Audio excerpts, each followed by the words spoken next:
শহরটি আসলেই অদ্ভুত। অ্যামাজন জঙ্গলের মাঝে একদিকে রিও নিগ্রো নদী আর একদিকে অ্যামাজন। এই শহর শুধু যে অদ্ভুত তাই নয়, এর কর্মকাণ্ড বিচিত্র। যেমন শহরে যারা বাসিন্দা সেই সকল মানুষের পোশাক দেখে বাইরে থেকে আসা, বিশেষ করে মুসলিম দেশ থেকে আসা যে কেউ অবাক হয়ে যাবেন। ছোট বড় মাঝারি নারী পুরুষ নির্বিশেষে সবাই হাফ প্যান্ট পরছে। অর্থাৎ শহরটিকে আমি বলতে পারি হাফ প্যান্টের শহর বা হাফ প্যান্ট পরা মানুষের শহর।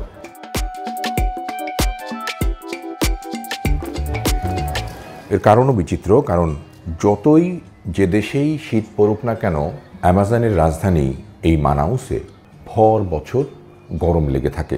টেম্পারেচার 34-35 ডিগ্রি সেলসিয়াস হলেও এখানে তা অনুভূত হয় বেশি আর গায়ে সহ্য হয় না। গরমের ধরনটা এরকম যে এই গরমে চিটচিটে একটি ভাব আছে, শরীর ঘামে এবং অস্বস্তি লাগে।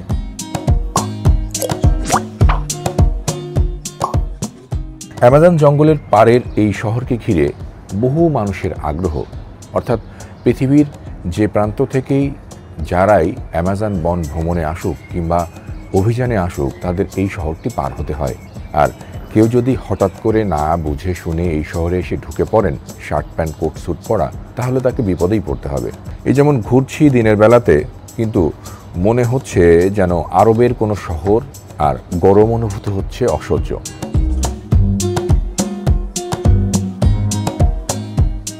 অ্যামাজন নদী তীরের এই শহরে মানুষ খুব বেশি নয়।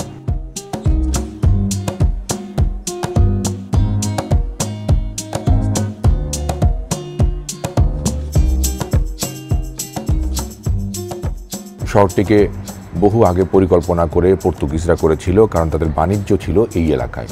আমরা মোটামুটি অনেকেই জানি ব্রাজিলের এই অংশে একসময় উপনিবেশ ছিল পর্তুগিজদের। তারা বাণিজ্য সন্ধানে এসে ঘাঁটি গেড়েছিল এখানে, এবং তখনই তারা এই অঞ্চলের বনজ প্রাকৃতিক নানা সম্পদ লুটপাট করেছিল। সে নিয়ে বহু রকমের গল্প আছে।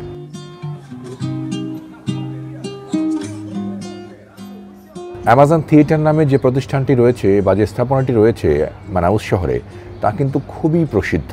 এই থিয়েটার দেখতেও ইউরোপ আমেরিকার বহু দেশ থেকে পর্যটকরা এখানে আসেন। মোট কথা আরেকটা বিচিত্র অভিজ্ঞতা আমার মনে হলো, সেটাই হচ্ছে যে এইখানে যারা পর্তুগিজ ভাষায় কথা বলেন, মানে পুরো ব্রাজিলের ভাষাই তো পর্তুগিজ, কিন্তু এখানে যারা পর্তুগিজ ভাষায় কথা বলেন তাদের পর্তুগিজ বোঝা একটু কষ্টের।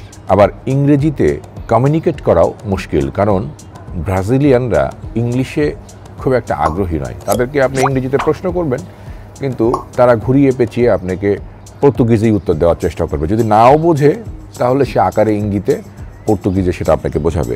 যাই হোক, আমি গুগল ট্রান্সলেট করে মোবাইল থেকে তাদের সাথে যোগাযোগ করার চেষ্টা করেছি। কিছু কিছু ক্ষেত্রে তারা আমাকে সাড়াও দিয়েছেন, বিশেষ করে খাবার হোটেল খোঁজা, পথ খোঁজা কিংবা ট্রান্সপোর্টের অর্থাৎ উবার কিংবা অন্য কিছু ট্যাক্সি খোঁজা, সেক্ষেত্রে সহযোগিতা পেয়েছি।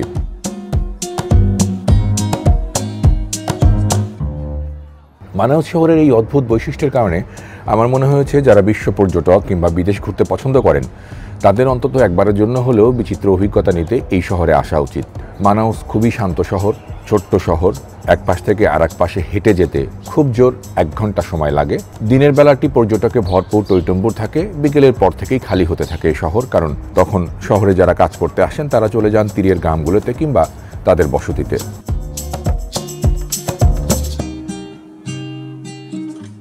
মানাউসের আরেকটি বৈশিষ্ট্য চোখে লাগার মতো, সেটি হচ্ছে এই শহরে বেশিরভাগ লোকই ট্রান্সপোর্ট হিসেবে মোটরসাইকেল ব্যবহার করেন। সেটি উবারেও হতে পারে, আবার ব্যক্তিগত মোটরসাইকেলও হতে পারেন। পাবলিক ট্রান্সপোর্ট বা গণপরিবহন বলতে যা বোঝায় বাস, মেট্রো, এগুলো একেবারেই কম। মেট্রো তো নেই, বাস কিছু আছে, কিন্তু তার সংখ্যায় খুবই কম। দোকানপাট আছে প্রচুর, খাবার হোটেল আছে, কিন্তু অবশ্যই সেখানে কোনো ইন্ডিয়ান হোটেল আমার চোখে পড়েনি। বাংলাদেশি তো দূরে থাক। আর এই শহরে বাংলাদেশি খুঁজেছি, কিন্তু কেউ নিশ্চিত করতে পারেনি যে সেখানে বাংলাদেশি কেউ আছেন। একসময় নাকি 2-1 জন ছিলেন, তারা এখানে এসে টুকটাক পর্যটন কেন্দ্রিক ব্যবসার সাথে যুক্ত হয়েছিলেন, কিন্তু পরে এই শহর থেকে অন্য জায়গায় চলে যান, মানে এই দেশ থেকেই অন্য জায়গায় চলে যান।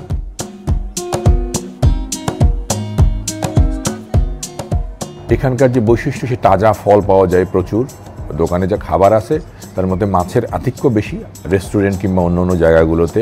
আর কেনাকাটার জন্য মানাউস খুব বিখ্যাত কিছু নয়, এটি একটি ছোট শহরের মতো যদি আমরা বলতে পারি, সেই রকম বাংলাদেশের কোনো একটা বড় উপজেলা শহরের মতো। এবং এই শহরে কেনাকাটা করতে গেলে ট্র্যাডিশনাল জিনিসপত্র পাওয়াও মুশকিল। তবে এখানে যদি কেউ মাছ প্রেমী হন, মাছ মারারও যেমন সুযোগ আছে, আবার নানা পদের মাছ খাবারও সুযোগ আছে, এসে সেই জিনিসটা দেখতে পারেন।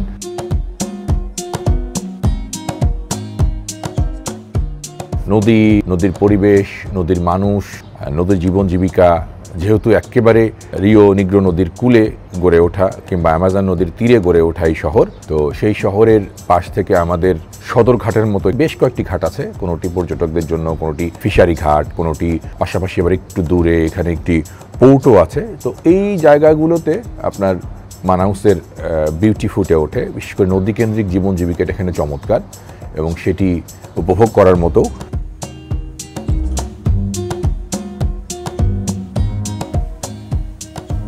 অ্যামাজন নামে ব্রাজিলের যে প্রদেশটি আছে, রাজ্যটি আছে, প্রভিন্সটি আছে, সেই প্রভিন্সের রাজধানী হচ্ছে এই মানাউস।